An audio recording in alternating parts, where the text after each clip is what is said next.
What's up, everyone? Welcome to Ditto. Happy you're here. Matt, how are you doing? Actually, I'm good. I'm really good. Things are going good. Summer's good. Kids are good. Life is good. But I mean it. A lot of people say good. That's like the standard. How are you? I'm good. I mean it. Like the You mean good it? is it's authentic. Now let me ask you, if yours is good, is it authentic? And if it's not, well, tell us why. Mine is good and it is authentic because I'm always happy to be recording with you and I love being a part of Ditto. And Likewise. it is also good because we have a very specific and special request for our guests to do right now if they I are know. capable. What is That that? is, that is. Now, we want you to really listen, folks, to this. So please turn up the volume. I'll give you 2 seconds to do that. One, two. Okay. Now our voices are loud and clear. We want you to pause the recording, the podcast, and after what I'm going to say, think of someone in your life that could benefit from listening to Ditto or watching if you're on YouTube. You can see our lovely faces. Well, Ashley's lovely face and my you can deal with face. Um, and send that to this person. And so here's where you're going to pause. So we want you to think of that person and then do the little share button. That's on Apple, Spotify, YouTube. It's all there. And we want you to text it to them, email it to them, something. Maybe Now say, we're I was thinking of you, thought that you would 100%. enjoy this episode, brighten their day, 100%. and brighten our day by Yep. sharing Ditto with the world. So we're going to pause it. You're going to pause now. Pause. Done. How did it go, folks? Who did you send it to? So now when you get on your socials and you get on Instagram, especially, because that's where Ditto is. Would you say that's where Ditto's most prominent, Ashley? We try to be as many Yeah. places as we can. Tag us and then tag the person that you sent it to. And we want to see the connectedness and the wonderful influence that hopefully this podcast is generating. So, anyways, Yes. Thanks for doing that, everyone. We appreciate yes, it. we really do. Truly, truly do. Ash, Awesome. I have a joke for you real quick. Okay, let's hear it. Okay, you ready? It's a sports joke because we like sports.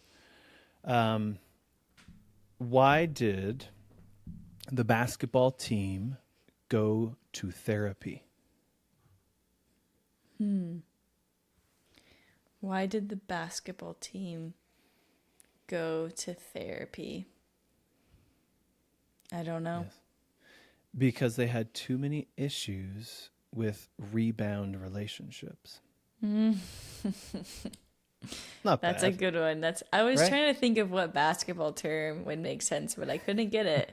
So you got me. I That's a know. good one. Yeah, there's my joke for the day. Nice. That one's been a little bit better than some of these other ones. I think I've failed the last two jokes for some reason, but that one I No. feel like is just a tiny bit better. No, it So was hopefully good. you enjoyed it, folks. Yeah. We appreciate the dad jokes. Of course. Oh man. Okay, Well, Ashley, what do you want to bring the listeners today to their sweet, sweet ears or eyes?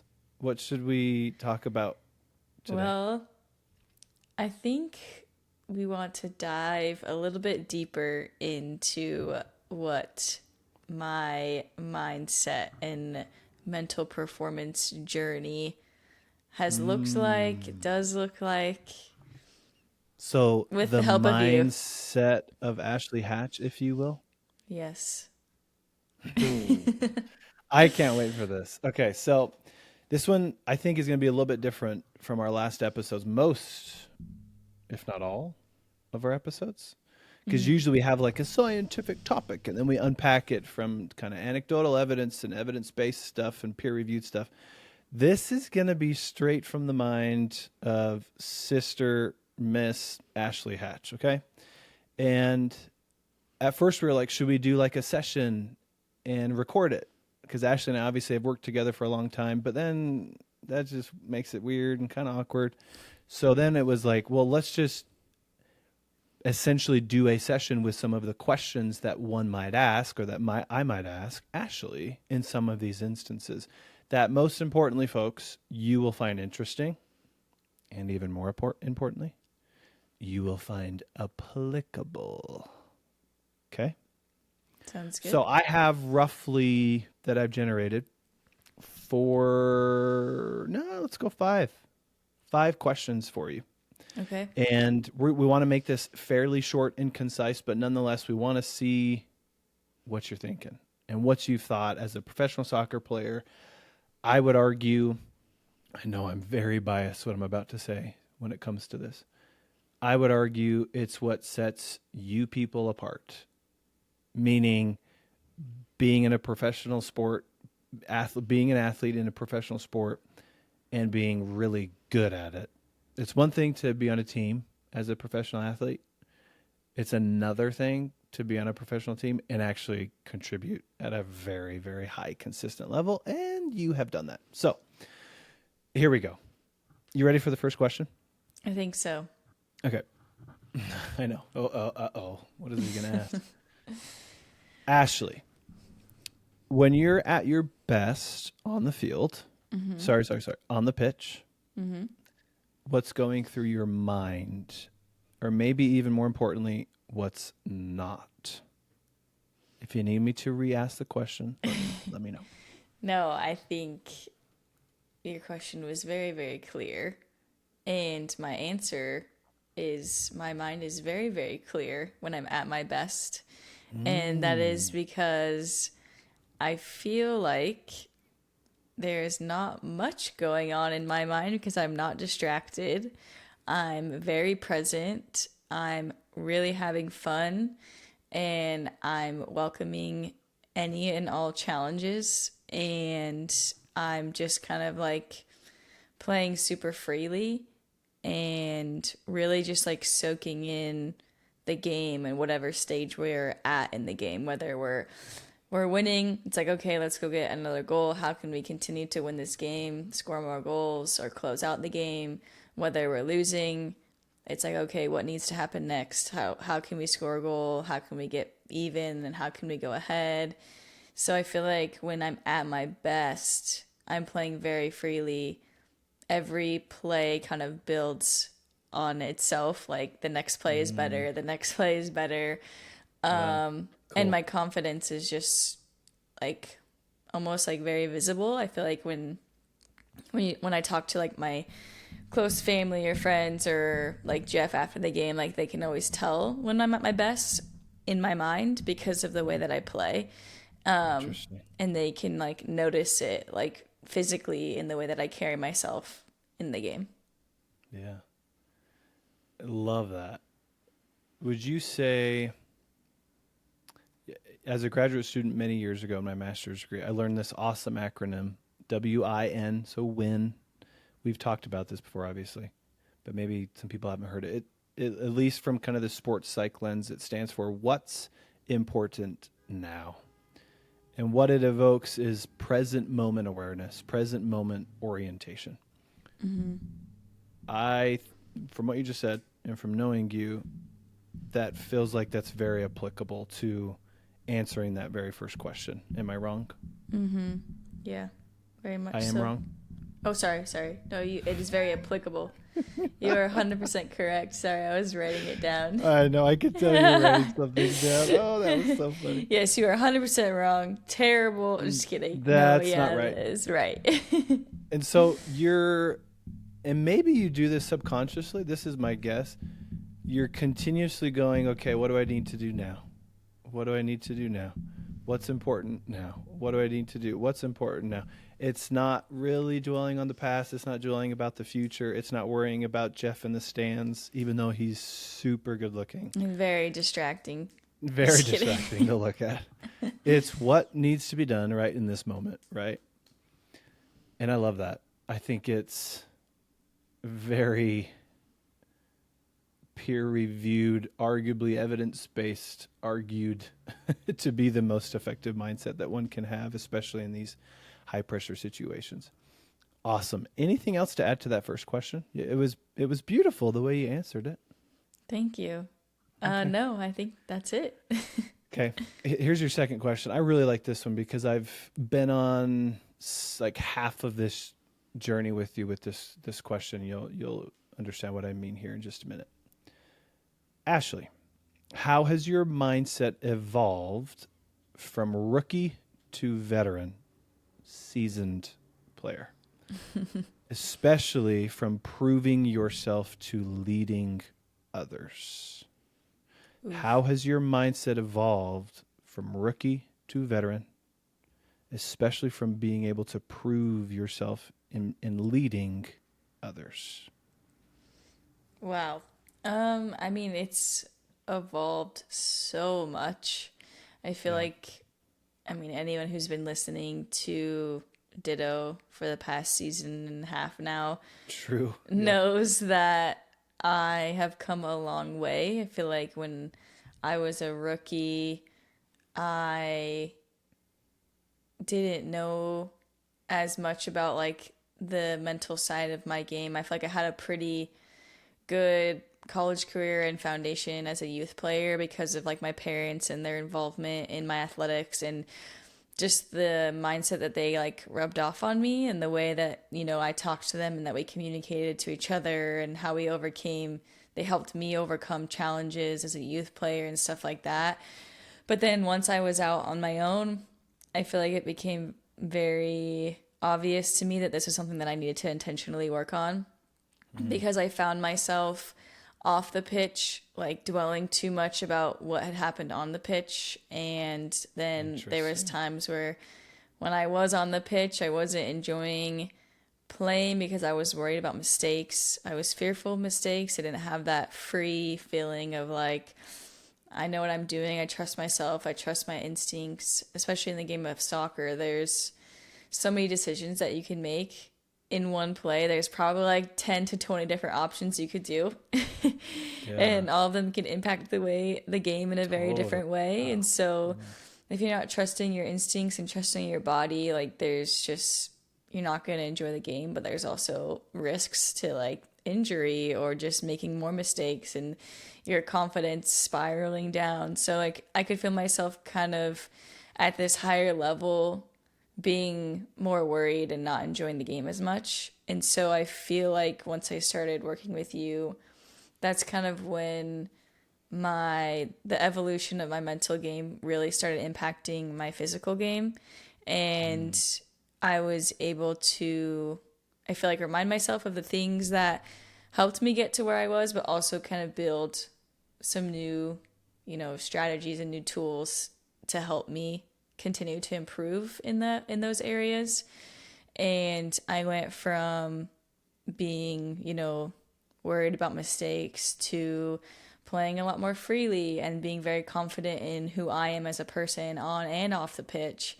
And then I feel like yeah. as I became more confident in who I am and enjoying not only soccer but enjoying life more fully and being more present, and just accepting challenges and trials and triumphs as they come and go. I feel like then that's kind of when I was able to transition and transform into more of a leadership role, especially with my team, like you said, as a seasoned veteran. And a lot of these younger players coming in, I I feel like naturally, just the way that I go about my business of kind of leading by example the younger players that saw that in me, I feel like it was really easy to lead them or to just for them to ask me questions or to build that trust just because they see the way that I carry myself and the way that I play Mhm. and the way that I treat everyone off the pitch. And I think that's really important. I don't think I would have gotten to that point if I wasn't very intentional about the mental side of my game. Yeah.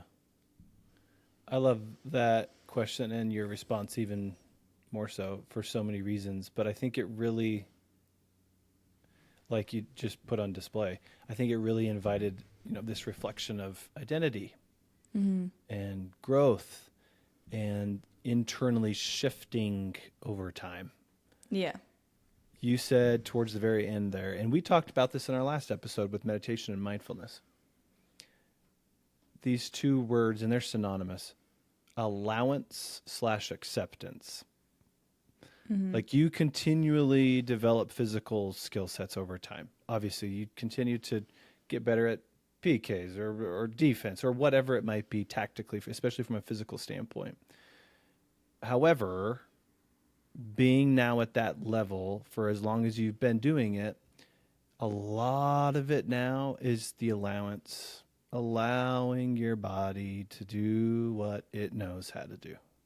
You're now obviously at a level where physical abilities, you have them. You can be successful. And there's a whole lot of tape to prove that that is true. And so for me, in knowing you the last 6 years-ish, allowance / acceptance has been such a huge part of that. Like, I'm my own worst enemy. I need to just allow for these things, especially my body, to do its thing on the pitch. And then when I don't need to be on the pitch, like mentally, let's go be with my family. Mentally, let's go do something else. And then shifting again and having this identity. Now I'm back on the pitch. Okay, now I need to do it, and I need to allow and accept these things. So essentially everything you just said. But from my perspective and seeing your maturation or your evolution, that's been a part of it. Yeah. So Yeah. it's been awesome. Thanks. Cool. Okay, next question. You ready? I really like this one, actually. Ashley, what's something people think gives you confidence, but it actually doesn't? And what truly does give you confidence? Ooh, that's a good question. I've never really like specifically sat down and thought about this. I think something that people thinks gives me confidence but doesn't. I And mean, what truly does? I feel like people would think that attention or accolades or like my goals, making like highlight reels or whatnot would maybe give me confidence.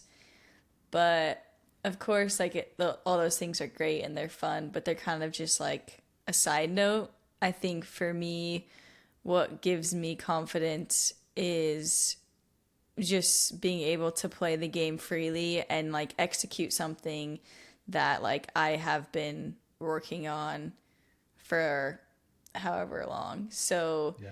like scoring goals obviously like really gives me confidence, but there's been games where I've scored goals but I didn't think I played great.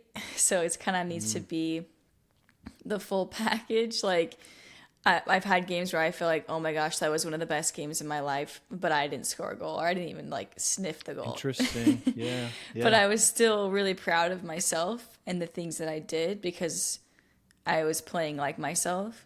So I think for me, like having that full package of like, I played with confidence, I played with freedom, I played like myself, I wasn't scared to make decisions, I wasn't scared to shoot the ball, and scoring obviously always adds to that. But I wouldn't say it's the end all be all. I think it just happens to be my position, and if you don't score, then you're not doing your job. So that can be hard sometimes, but yeah, I would say that people would probably think that scoring or like the accolades would give me the confidence, but for me it's like truly just feeling like I played like myself and I gave it all I had, and just being happy with that effort and being like true to myself as a player every time I step off the pitch. So process over outcome. Yeah, very very process So oriented. much. Yeah. Right? Yeah. Which so many athletes and coaches should and can relate to, because you want to win and you want the accolades, but it's a Yeah. small piece of the grandiose puzzle, right, of the athletic experience. I feel like my dad did a really good job of helping me kind of instill that at a younger age, mostly by the things that he did praise.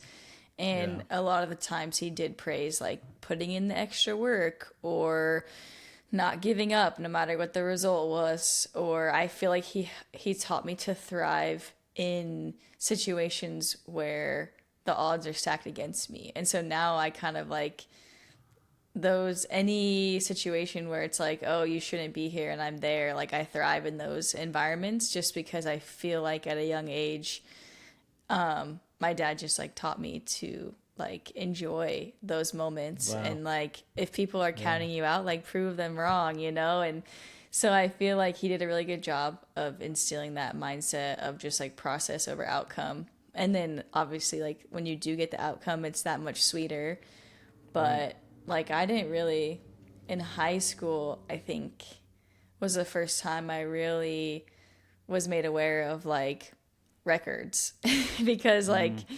I think it Mm-hmm. was my freshman year I transitioned from playing in the midfield to playing striker or forward, and we were like halfway through the season, and my coach came up to me and was like, hey, you're like 3 goals away from breaking the freshman scoring record. And I was just like, what? Like, we keep track of those things? Like, cool, I Yeah. guess, you know? And that's kind of when I realized that, like, oh, people do like do these things for individual like accolades or outcomes, which are always cool and fun.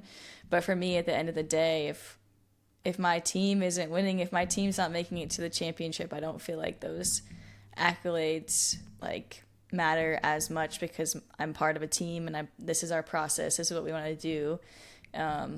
So yeah, that was the first time I feel like I like realized that we actually keep track of individual stats in team sports. Yeah. Interesting. I love that.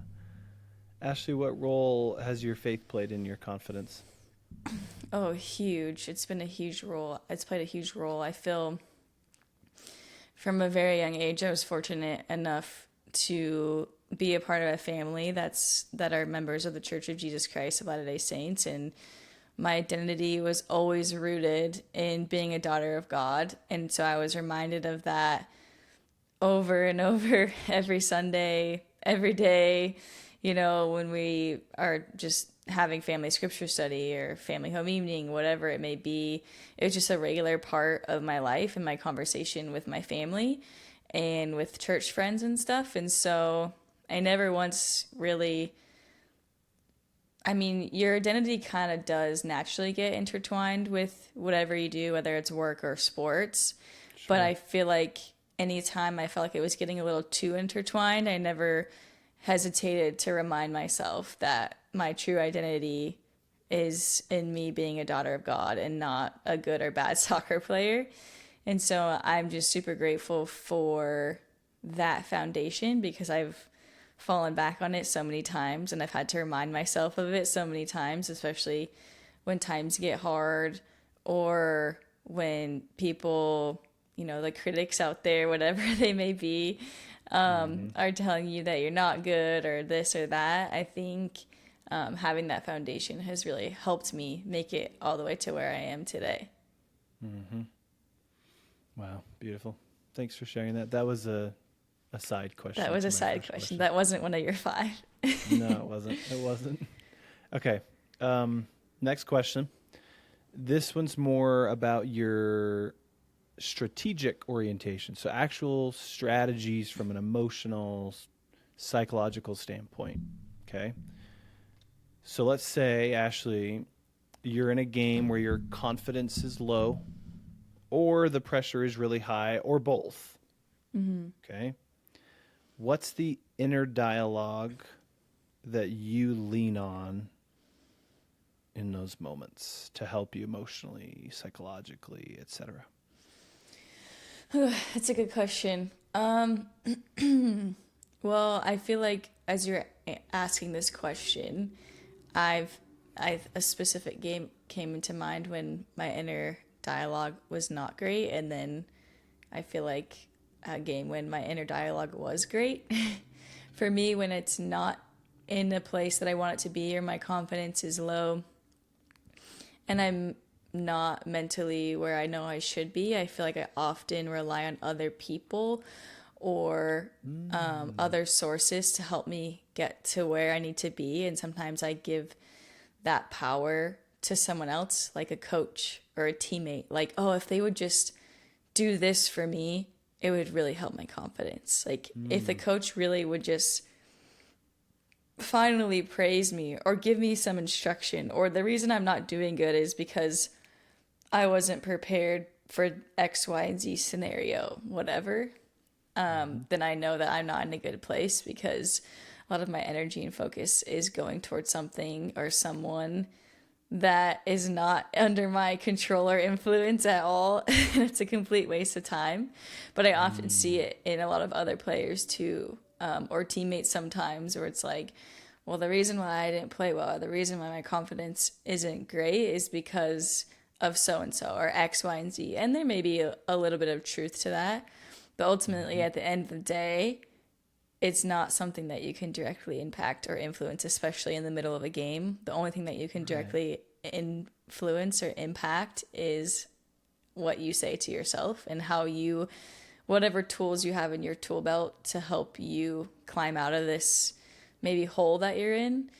And Mm-hmm. so when my mindset is in a good spot, I take full responsibility and take full ownership of getting myself to a better spot. And so what that often looks like is it's okay, next one, or it just takes one, or like let it go if it was a mistake. Oftentimes I have to like force myself to do something I'm scared of doing because of a mistake maybe I just made. Like for example, being a number 9 like center striker, a lot of times, yes, you're asked to score goals, but a lot of times you're a really important key player in the buildup of your team and helping them get out of pressure. And a lot of that time that looks like you being back to goal with very strong, intimidating defenders like on your back, ready to push you over, knock you over any chance they get. And so if someone sends you like a long ball or a pass like pretty firmly to you and you're not able to hold off those defenders and keep control of the ball, it can lead to a transition for the other team. And so I've done that many times where I made a mistake or I wasn't able to control it, and the last thing I want to do is try that again because I just got knocked on my butt. Mm-hmm. But I know my team needs it and I know that's my role, so I'm like, I can do one of two things. I can hide and I can be like, oh, that was a bad pass. I can't believe she gave that to me, yada, yada, yada. Or I can be like, it's all right. I got the next one. Next one, I'm going to make more contact. Or next one, I'm going to avoid as much contact. Or I'm going to make sure my first touch is a little bit better. Or I'm going to lay it off first time. Like there's solutions that you can find and that you can learn from that mistake. But if you're not mentally in a good spot, you're not going to be able to learn and adapt and make the next decision better. Mm-hmm. So when I am in a good mental headspace, I'm able to make those adjustments and I'm able to confidently do them or force myself to do something that was scary. But then when I'm able to do it successfully, then it's game over. I figured it out. I love it. I mean, to distill everything you just said, at least in my mind, it's adapting and having the skill sets to back up the adaptation. Like, there's so much preparation and deliberate practice that goes into being able to adapt, quote unquote, successfully, especially when your confidence is low and or the pressure's high. And psychologically, there's no different, right? To be able to get to that efficacious spot of adaptation, you need to put in the work beforehand. And I think you just talked about what that looks like for you. So bravo. I love that answer. Okay. Thanks.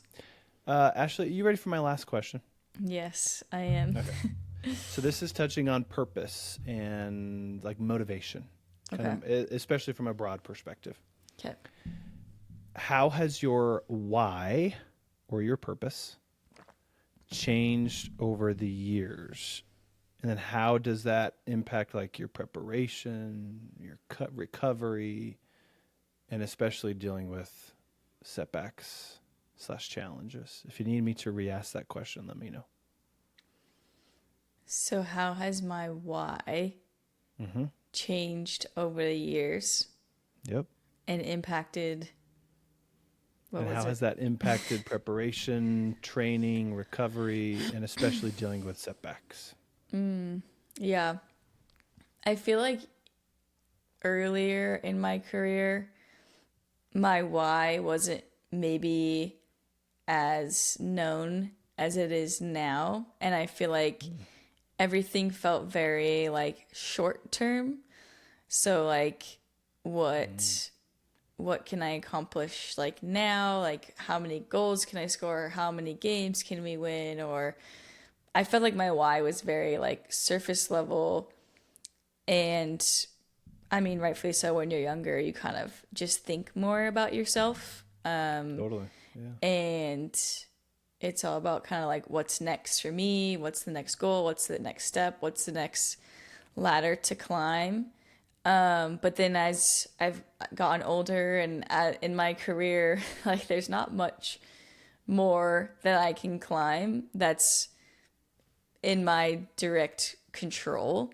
Like I'm playing at the highest level I could possibly be playing at.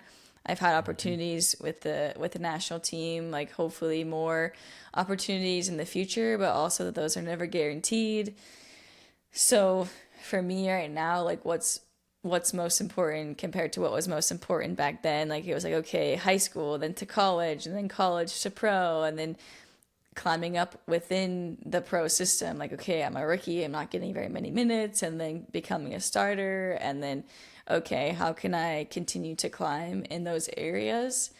So I feel like my why was very surface level and very like outcome oriented, and I feel like now my why is like much deeper rooted into like not only me but the people that I can influence and help along the way, and the people that are impacted by what I'm doing, especially like my husband and our family, and the person that like I want to be for them is way more important than whatever accolades I receive. I think, like I said, the accolades are fun, but in I don't know, however many years from now, when we have a family, my future family and my kids are gonna know me for the person that I am, the mom that I am, more. That's gonna impact them more than like how many trophies I won. And so for me, my why is not only becoming the best soccer player that I can be, but the best person. And I think those two things are very intertwined by the way I choose to like live my life and be the player that I want to be. And I feel like it was like, I don't know, when we started working together and I started working more on the mental side of my game, that I realized how intertwined they were and how that's a good thing. And yeah, so I would say my why is much deeper, because I'm wanting to just become the best person that I can be for the people around me. And I care so much more about the people around me than I do about like myself and the accolades that I can receive while I'm playing and yada, yada, yada. So I would say that's kind of how my why has evolved. I don't know if I answered your second question. You did. No, you did. I Okay. know that was a deep question. Um, I've always told coaches and players a better person is going to make a better soccer player, football player, baseball player, etc. And you just told us why. Ha, pun intended. Why? In fact, I was just having a conversation with a college football player the other day, Ashley, about this. And I asked him, I said, what's important to you? And it was first like, well, I want to do well in football and I want to get blah, blah, blah football. And I'm like, well, okay. Football's great. But like broadly speaking in your life, what's important to you? And then he went into his faith.